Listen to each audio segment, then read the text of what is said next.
अस्सलाम वालेकुम dear students. आज आपका ऑनलाइन लेक्चर्स का सेकंड लेक्चर है 4 दिसंबर 2020 एट पंजाब कॉलेज आगरा।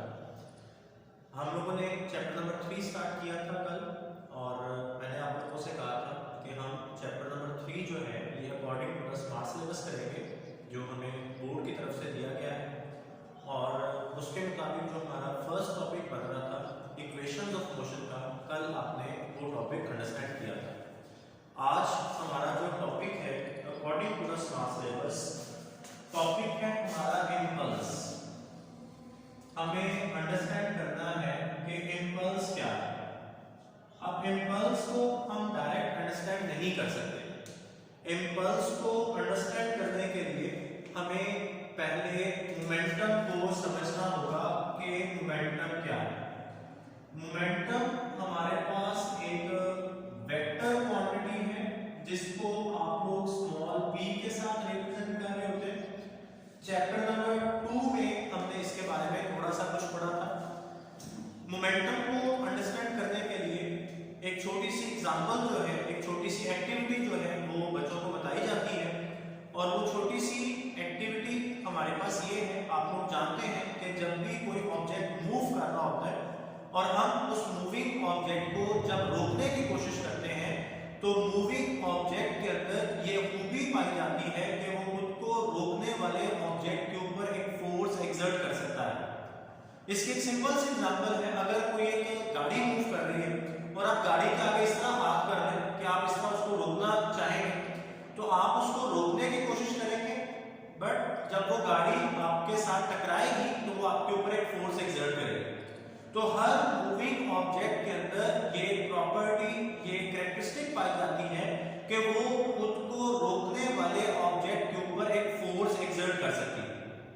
अब अगर कोई एक ऑब्जेक्ट ज्यादा स्पीड के साथ मूव कर रहा होगा तो वो ज्यादा फोर्स एक्सर्ट कर रहा होगा, मतलब हाई स्पीड के साथ मूव करते हुए ऑब्जेक्ट को रोकना डिफिकल्ट होगा। अब इसी तरह अगर किसी एक ऑब्जेक्ट का मास बढ़ा दिया जाए और उसका मास बढ़ा के उसको मूव करवाया जाए तो आप मूविंग ऑब्जेक्ट का मास जितना ज्यादा बढ़ाते रहेंगे उसको रोकना उतना टफ होता जाएगा, डिफिकल्ट होता जाएगा। तो इसका मतलब ये हुआ बच्चों कि जो मूविंग ऑब्जेक्ट, ये जो खुद को रोकने वाले ऑब्जेक्ट के ऊपर एक फोर्स एक्सर्ट कर सकता है, वो फोर्स दो चीजों के ऊपर डिपेंड कर रही है। Number 1, it depends upon the speed of the moving object. Number 2, it depends upon the mass of the moving object. तो ये दोनों चीजों को आइजैक न्यूटन ने जब इकट्ठा कॉल किया तो उसने इनको नाम दिया अमाउंट ऑफ मोशन का। तो ये अमाउंट ऑफ मोशन बेसिकली एक प्रॉपर्टी है और ये कौन सी प्रॉपर्टी है कि हर मूविंग ऑब्जेक्ट खुद को रोकने वाले ऑब्जेक्ट के ऊपर एक फोर्स एक्सर्ट करने की सलाहियत रखता है, खूबी रखता है। This property is known as the amount of motion और इसी अमाउंट ऑफ मोशन को नाम दिया जाता है मोमेंटम का। तो मोमेंटम को हम लोग डिफाइन करते हैं कि amount of motion possessed bye a body, कि कोई एक बॉडी जो अमाउंट ऑफ मोशन पोसेस करती है दैट इज कॉल्ड मोमेंटम। इसी अमाउंट ऑफ मोशन को हमने नाम दे दिया मोमेंटम का। अब मैंने जो आपको एग्जांपल दी कि जो मूविंग ऑब्जेक्ट है अगर आप उसकी स्पीड को बढ़ा देंगे तो उसके पास जो अमाउंट ऑफ मोशन है वो बढ़ जाएगा। अगर आप उस मूविंग ऑब्जेक्ट की स्पीड को कांस्टेंट रखते हुए उसके मास को बढ़ा देंगे तो भी उसकी जो अमाउंट ऑफ मोशन है वो बढ़ जाएगी। तो जब बच्चों अमाउंट ऑफ मोशन बढ़ेगी तो इसका मतलब कि उस ऑब्जेक्ट का मोमेंटम बढ़ रहा है। तो फिर मोमेंटम को मैथमेटिकली डिफाइन किया जा सकता है P = mv। अब ये आपको नजर आ रहा है कि P के ऊपर वेक्टर का साइन डाला गया है, V के ऊपर भी वेक्टर का साइन डाला गया है। तो जिसका मतलब है कि मोमेंटम एक वेक्टर क्वांटिटी है और अगर ये एक वेक्टर क्वांटिटी है तो इसकी प्रॉपर एक डायरेक्शन होगी और मोमेंटम की हमारे पास वही डायरेक्शन होगी जो कि वेलोसिटी की डायरेक्शन होगी। फिर इसके बाद इसके यूनिट्स हम लोग लिख रहे होते हैं किलोग्राम मीटर पर सेकंड, इसके यूनिट्स आ रहे होते हैं। इसकी डायमेंशंस भी आप लिख रहे होते हैं और इसकी डायमेंशंस हमारे पास बन रही होती हैं ml-1 t-1। ये हमारे पास मोमेंटम की जो है वो डायमेंशन, इसके अगर आप डायमेंशंस लिखना चाहें तो इसकी डायमेंशंस बनेगी p is equal to mlt-1, क्योंकि मास की डायमेंशंस आ जाएगी कैपिटल M, वेलोसिटी की डायमेंशंस आ जाएगी lt-1, तो mlt-1 हमारे पास इसकी डायमेंशन आ रही है। बच्चों जब हम लोग मोमेंटम को अंडरस्टैंड कर लेते हैं, न्यूटन सेकंड ऑफ मोशन हम लोग पढ़ के आ रहे होते हैं, force is equal to mass into acceleration. अब ये न्यूटन सेकंड ऑफ मोशन जो है उसको जब हम लोग in terms of momentum define करते हैं तो हम लोग क्या करते हैं, हम लोग यहाँ पे एक्सेलरेशन का फॉर्मूला लिखते हैं और ये हमारे पास आ रहा होता है a is equal to vf minus vi over t। आप लोग जानते हैं एक्सेलरेशन एक वेक्टर क्वांटिटी है, ऊपर वेक्टर का साइन डाल दिया गया, vf फाइनल वेलोसिटी एक वेक्टर क्वांटिटी है, ऊपर वेक्टर का साइन डाल दिया गया, और vi हमारे पास यानी इनिशियल वेलोसिटी एक वेक्टर क्वांटिटी है, इसके ऊपर भी वेक्टर का साइन डाल दिया गया। ये सिंपल हमारे पास एक्सेलरेशन की डेफिनेशन है जो हम यूज कर रहे हैं। अब from Newton second of motion, ये हम यहां पे लिख देते हैं डेफिनेशन ऑफ एक्सेलरेशन। अब न्यूटन सेकंड ऑफ मोशन हमारे पास है a is equal to f over m। आप लोग ये जानते हैं न्यूटन सेकंड ऑफ मोशन, ये हमारे पास जो कॉमन फॉर्म है इसकी general form f is equal to ma, तो वहां से इसको रीअरेंज करके लिखा गया a is equal to f over m। अब आप एक्सेलरेशन की जगह पे अगर f ओवर m पुट कर दें तो आप लिख सकते हैं f over m is equal to vf minus vi over t। अब इधर ये मास डिवाइड हो रहा है, अगर आप इस मास को इक्वल टू के राइट साइड पर लेकर आएंगे तो ये मास vf और vi दोनों के साथ मल्टीप्लाई हो जाएगा, तो फिर हमारे पास इक्वेशन बन जाएगी f is equal to mvf minus mvi over t।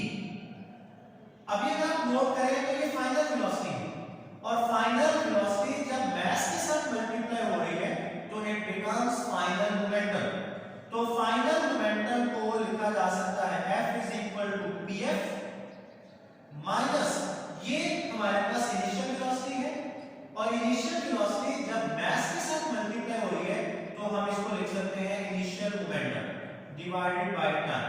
तो अगर हम गौर करें तो ये जो हमारे पास इक्वेशन बनती है जिसमें अगर हम लोग देखें तो ऊपर final momentum minus initial momentum आ रहा है, तो आप लोग ये बात जानते हैं कि जब भी किसी वेक्टर क्वांटिटी, जब भी किसी फिजिकल क्वांटिटी की फाइनल वैल्यू में से इनिशियल वैल्यू को माइनस किया जाता है तो ये हमारे पास चेंज का फॉर्मूला होगा।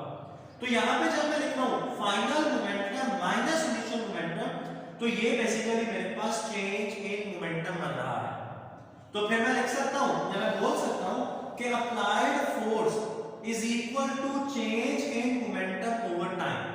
और बच्चों ये जो change in momentum over time होगा this is known as time rate of change of momentum of body, कि किसी एक बॉडी का, किसी एक ऑब्जेक्ट का मोमेंटम चेंज हो रहा है और आप उसके मोमेंटम में चेंज के साथ साथ उसका टाइम भी नोट कर रहे हैं, और आप ये ऑब्जर्व करते हैं कि यूनिट टाइम में, यूनिट टाइम का मतलब है 1 सेकंड टाइम में उस बॉडी के मोमेंटम में कितना चेंज आता है।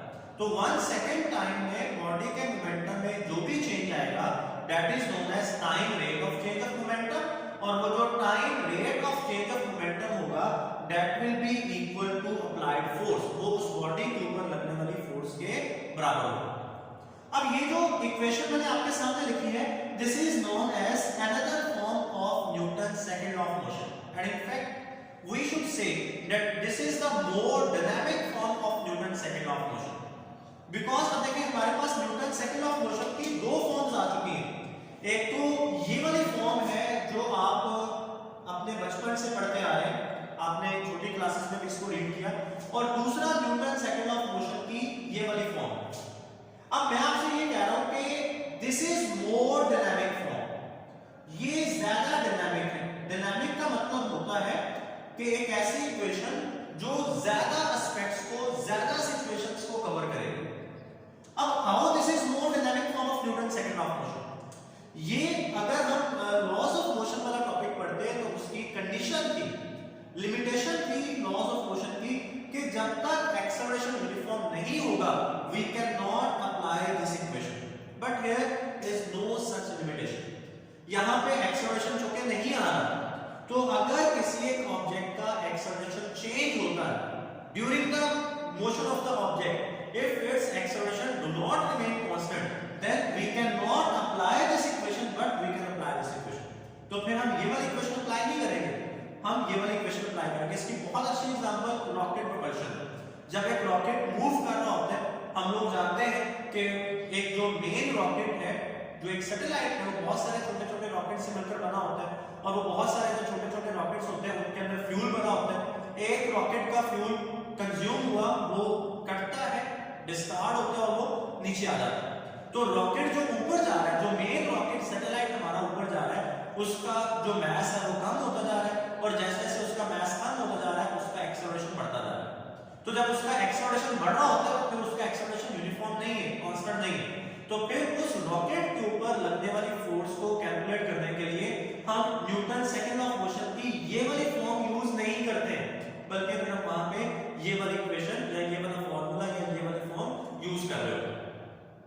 अच्छा, ये जो हमारे पास इसकी ये वाली फॉर्म आ रही है, अब हमारे पास कुछ ऐसी सिचुएशंस भी आएंगी, हमारे पास कुछ ऐसी सिचुएशंस भी आएंगी कि हम लोग ऑब्जेक्ट्स के ऊपर जो फोर्स अप्लाई करेंगे वो कांस्टेंट या यूनिफॉर्म फोर्स नहीं होगी, बल्कि वो वेरिएबल फोर्स होगी। और इसकी सबसे अच्छी एग्जांपल, जब आप क्रिकेट खेल रहे होते हैं और आप बैटिंग कर रहे हैं, जैसे आप कहते हैं कि आप बारी ले रहे हैं, तो जब आप बैटिंग कर रहे होते हैं तो आप जब बैट पकड़ के खड़े हैं और आप जब बॉल को बैट के साथ हिट कर रहे हैं, तो आप बैट के साथ बॉल के ऊपर जो फोर्स लगा रहे होते हैं वो फोर्स कांस्टेंट नहीं है, बल्कि वो फोर्स क्या होती है, वो वेरिएबल होती है। और एक चीज यहाँ पे याद रखिएगा कि जब तक बॉल का और बैट का आपस में कांटेक्ट बन रहा होता है, इसको ये जो कांटेक्ट बनता है ना, इसको हम लोग बोलते हैं इंपैक्ट। और ये जो टाइम, जितने टाइम के लिए बॉल और बैट का आपस में कांटेक्ट बनता है, that is known as impact time. तो जितने टाइम के लिए बॉल और बैट का आपस में इंपैक्ट बनता है तब तक ये फोर्स लग रही होती है, और जैसे ही बॉल और बैट अलग होते हैं फोर्स खत्म हो जाता है। अब बच्चों, जब बॉल आ रही है और बैट्समैन जो है वो बैट को लेकर आ रहा है, तो जो जब उनका इंपैक्ट होता है तो जो उसका फर्स्ट इंटरवल ऑफ टाइम है, इंपैक्ट का जो फर्स्ट मोमेंट है, उसमें फोर्स 0 से इंक्रीज कर रही होती है। और जब वो जो बैट्समैन है वो बैट को आगे लेकर जा रहा होता है, मतलब बॉल को पुश कर रहा होता है, तो उस वक्त वो फोर्स अपनी मैक्सिमम वैल्यू पे होती है। लेकिन जब वो बॉल बैट से हटना शुरू होती है, क्योंकि बॉल ने तो आगे जाना है और बैट्समैन के हाथ में रहना है, तो जैसे ही वो बॉल बैट से हटना शुरू होती है, तो फिर दोबारा वो फोर्स अपनी मैक्सिमम वैल्यू से डिक्रीज करना शुरू करती है और आहिस्ता आहिस्ता 0 हो जाता है। तो इस पूरे इंस्टेंट पे, इस पूरे इवेंट में जो बॉल के ऊपर फोर्स लग रही है वो कांस्टेंट या यूनिफॉर्म नहीं है। तो फिर जब हमारे पास इस तरह की सिचुएशंस आती हैं कि जब किसी ऑब्जेक्ट के ऊपर यूनिफॉर्म या कांस्टेंट फोर्स एक्ट नहीं करती, तो फिर वहां पे हम लोग सिर्फ फोर्स की बात नहीं करते, बल्कि इस टाइम को उठा के हम इधर ले आते हैं, फोर्स के साथ मल्टीप्लाई कर देते हैं, और हम लोग बात करते हैं फोर्स एंड टाइम के प्रोडक्ट की। And this product of force and time is known as impulse. तो अभी हम लोग यहां तक पहुंच गए हैं कि हम लोग इंपल्स को डिफाइन कर सकें। तो फिर इसकी डेफिनेशन हम लोग इस तरह से लिख रहे होंगे, when a very large force, when a very large force acts for small interval of time, acts for small interval of time, then product of force product of force and time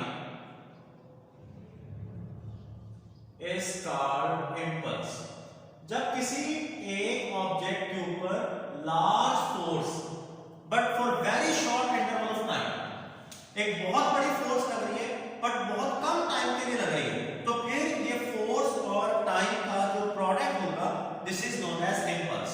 तो impulse को represent किया जाता है capital I के साथ, और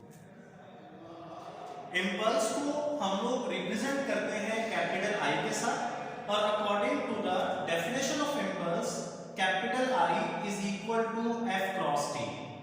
आपको नजर आ रहा होगा कि मैंने आई के ऊपर वेक्टर का साइन डाला हुआ है, क्यों? क्योंकि यहाँ पे फोर्स एक वेक्टर क्वांटिटी है और वो मल्टीप्लाई हो रही है टाइम यानी स्केलर क्वांटिटी के साथ, तो जो प्रोडक्ट हमारे पास आएगी that should be a vector quantity. तो इम्पल्स मैंने लिख दिया it is equal to F cross T. अच्छा, अभी यहां से अगर हम इसके एसआई यूनिट्स लिखना चाहें, SI unit of impulse is, अब इम्पल्स का एसआई यूनिट देखें, फोर्स का यूनिट आएगा न्यूटन, कैपिटल एन आ गया, टाइम का यूनिट आएगा सेकंड, तो इसके मेरे पास जो एसआई यूनिट्स आ गए वो बनेंगे न्यूटन सेकंड। अगर आपसे इम्पल्स की डायमेंशंस पूछी जाए, डायमेंशंस ऑफ इम्पल्स, तो ये आप यहां से बना सकते हैं। डायमेंशंस ऑफ इम्पल्स आर, यहां पे फोर्स आ रही है तो फोर्स की डायमेंशंस हो जाएगी M L T minus two, और ये टाइम आ रहा है तो इसकी डायमेंशंस हो जाएगी कैपिटल टी। तो इसको फिर जब मैं लिखूंगा तो ये मेरे पास बन जाएगा M L T minus one, तो ये हमारे पास इम्पल्स की डायमेंशन आ रही है। अब इसका एक बहुत इंपॉर्टेंट शॉर्ट क्वेश्चन बनता है कि इम्पल्स का मोमेंटम के साथ क्या रिलेशन है, और ये मैं एग्जैक्ट अगर यहां पे लिखूं, how impulse is related to momentum, how impulse is related to momentum, कि इम्पल्स जो है वो मोमेंटम के साथ कैसे रिलेटेड। अब इसके लिए हमने जब मोमेंटम को और Newton second law of motion को आपस में जोड़ा था, तो ये वाली इक्वेशन मैं यहां से यूज करूंगा, तो मैं लिख सकता हूं एज वी नो दैट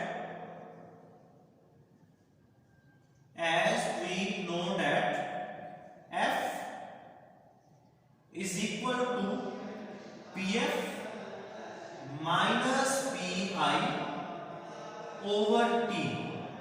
अगर आप इस टाइम को इधर ले आते हैं और फोर्स के साथ मल्टीप्लाई कर देंगे तो आपके पास इक्वेशन बन जाएगी F cross T is equal to Pf minus Pi। तो हमारे पास ये इक्वेशन बन गई। तो अभी देखें, ये जो हमारे पास F क्रॉस T है according to the definition of impulse, ये तो मेरे पास इम्पल्स बन रहा है, तो इसका मतलब मैं यहां पे लिख सकता हूं कि मेरे पास ये इम्पल्स जो होगा it is equal to Pf minus Pi। आपने यहां पे कहा था कि ये हमारे पास चेंज इन मोमेंटम, तो impulse is equal to change in momentum.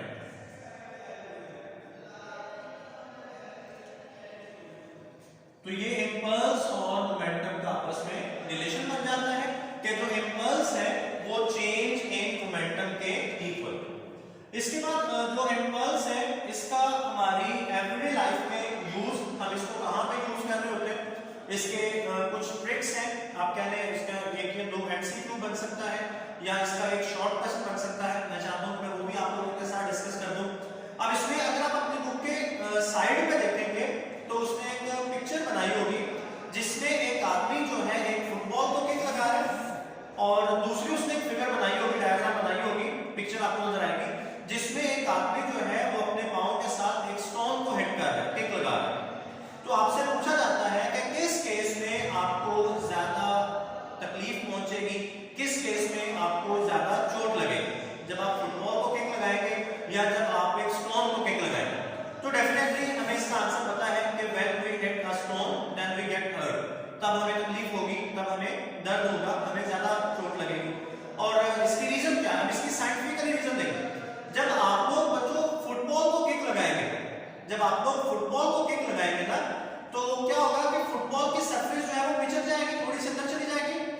पाँव फुटबॉल के साथ थोड़ा सा आगे जाएगा, तो पाँव का और फुटबॉल का जो इम्पैक्ट टाइम है वो इंक्रीज कर जाएगा। और जब आप स्टोन को हिट लगाते हैं तो स्टोन तो उसकी सरफेस तो फ्लेक्सिबल नहीं है, तो वो तो आपका पाँव जब आएगा टकराएगा तो वहीं पे रेस्ट पे आ जाएगा, तो उसका जो इम्पैक्ट टाइम है वो बहुत कम है। तो अभी इस वाले इक्वेशन के मुताबिक अगर आप देखें तो जहां पे इम्पैक्ट टाइम बहुत कम होगा फोर्स वहां पे बहुत लार्ज हो जाएगा। तो जब आप एक स्टोन को हिट लगाते हैं, जब आप एक स्टोन को हिट लगाते हैं तो उस वक्त इम्पैक्ट टाइम जो है वो बहुत स्मॉल हो जाता है, बहुत शॉर्ट हो जाता है, तो हम लोग कहते हैं कि तब हमें ज्यादा फोर्स लगेगा। अच्छा, इसमें हम लोग एक और सवाल पूछ रहे होते हैं कि why helmet must be padded, why a motorcycle rider must be padded with helmet. क्या आप अगर बाइक पे जा रहे हैं तो आपके लिए हेलमेट पहनना जरूरी क्यों है? अब कुछ लोग इसका बड़ा मजेदार किस्म का आंसर लिखते हैं और कुछ बच्चे लिखते हैं कि because it save us from dust, ये हमें डस्ट से बचाएगा, हमारी आंखों में मट्टी नहीं जाएगी, हमें जो है वो चीजें नजर आएंगी, हवा नहीं लगेगी, बाल नहीं खराब होंगे।